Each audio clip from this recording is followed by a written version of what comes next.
stand. Taking a stand for you.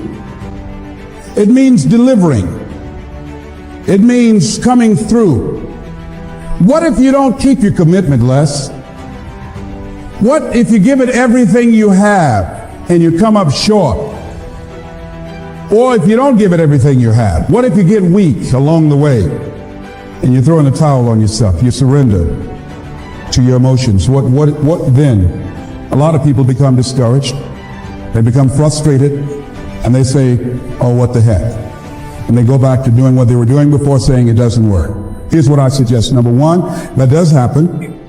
So take total responsibility for it. Just own it. Don't make any excuses on why you gave in or why you didn't come through. Just own it and face the flak, whatever it is. Stand up inside yourself. Next thing is, assess the situation. How did you get here? What happened that you broke down, that you had a breakdown and you surrendered? What happened? What was going on? See, when I used to go on a diet, and I no longer do that, I've made a commitment to a healthy lifestyle. I used to eat up until 12 midnight on Sunday. Anything that wasn't moving. And on Monday, I would get up and eat a fruit, get a light fruit breakfast, and for lunchtime, I would fix some broiled chicken and meticulously peel the skin off and eat the chicken, and then eat the skin.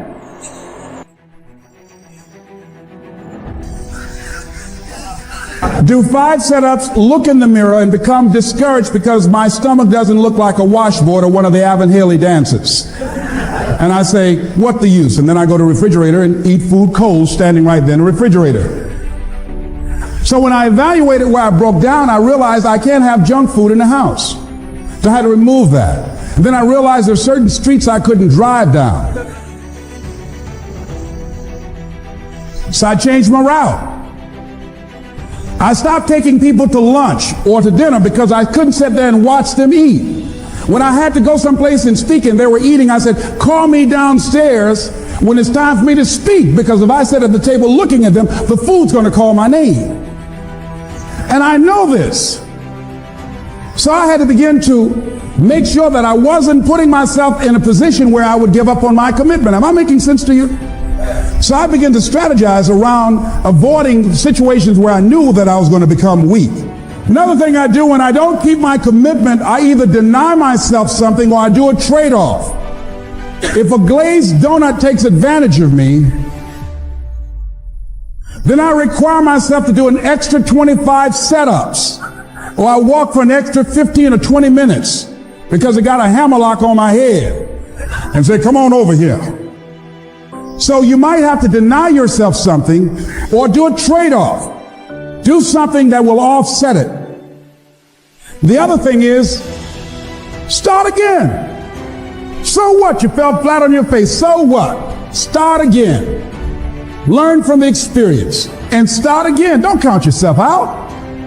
Don't sentence yourself to a lifetime of being miserable, a lifetime of being broke, a lifetime of being unhealthy, a lifetime of being in a relationship that is no longer fulfilling to you.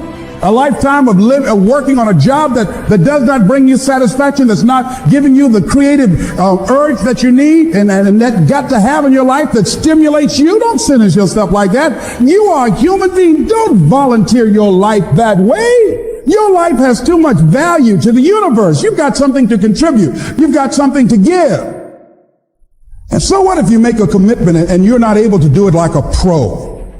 That you're not good as everybody else. Live in the moment. I like what this says. Look to this day, for it is life, the very life of life. In its brief course lie all the realities and verities of existence, the bliss of growth, the splendor of action, the glory of power. For yesterday is but a dream, and tomorrow is only a vision. But Today well lived makes every yesterday a dream of happiness, and every tomorrow a vision of hope. Look well, therefore, to this day. See, if we just start enjoying where we are, if we make that kind of commitment to enjoy where we are, to experience the experience of life where we are, to do all we can right now where we are. Forget about the mistakes yesterday. Forget about all your failures yesterday. Forget about what you don't have. That's not important. Only thing that we have is right now.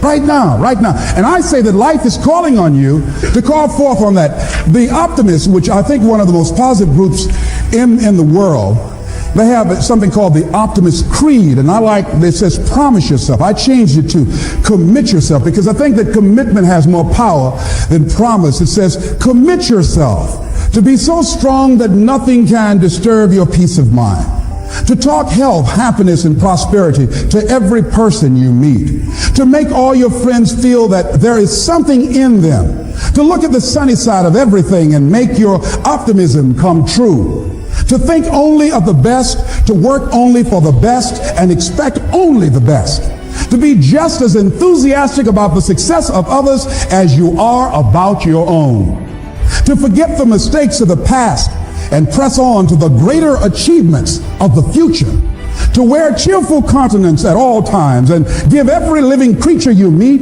a smile, to give so much time to the improvement of yourself that you have no time to criticize others, to be too large for worry, too noble for anger, too strong for fear, and too happy to permit the presence of trouble.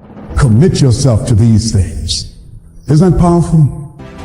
What a commitment to make with your life. Commit yourself to stretch, to get outside of your comfort zone and not be concerned about what people think about you, because they're thinking it anyhow.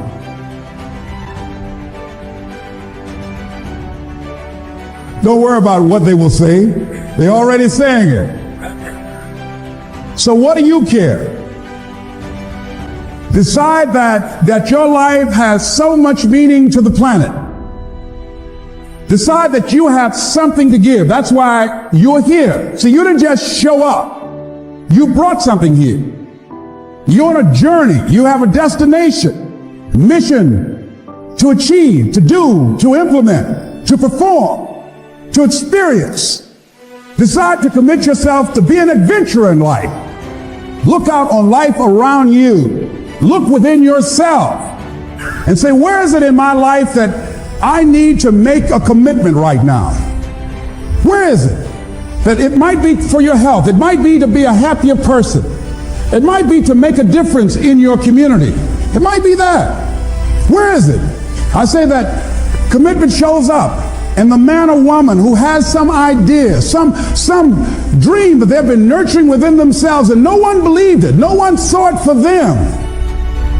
That they weren't masters at it. They weren't experts at it. No one would build a statue and ever call their name and recognize them. They never made it to the front page of the newspaper, but they had something that was theirs, something that was their baby, something that they loved and they believed in, and they just did what they could with what God gave them with their dream.